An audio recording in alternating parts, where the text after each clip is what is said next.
Over the years, solo travel has become more popular than ever, but for women, it is also at its most dangerous peak.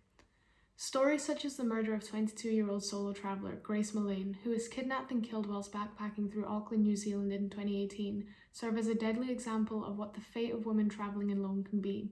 Whilst these cautionary tales come from places of valid concern and care, it is also deterring women from being able to experience the liberty of solo travel. We talked to first-time solo traveller Tara Jones about her experience travelling alone and any advice she would give to women thinking about doing the same. So Tara, you've just returned from the Faroe Islands, which was your first trip as a solo traveller. How did it go?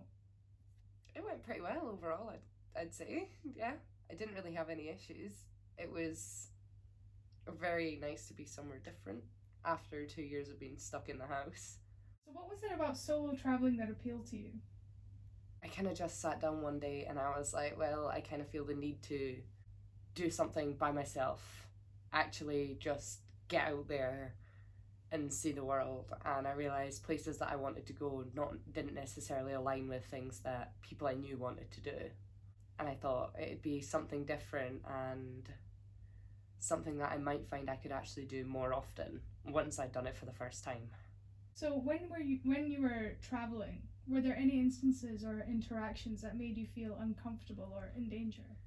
I wouldn't say necessarily uncomfortable. There's like a few moments where you're not really sure who to trust or who has your best interests. Like when I got to the hostel, the people that greeted me were really nice and they chatted, but it was like the ways of getting around the islands were carpool. So I kind of just had to put it in to trust someone else and hope they weren't going to do anything. So you mentioned trust there. Do you think there is an element of trust you need to have in strangers when solo traveling? I think to a certain extent, yes.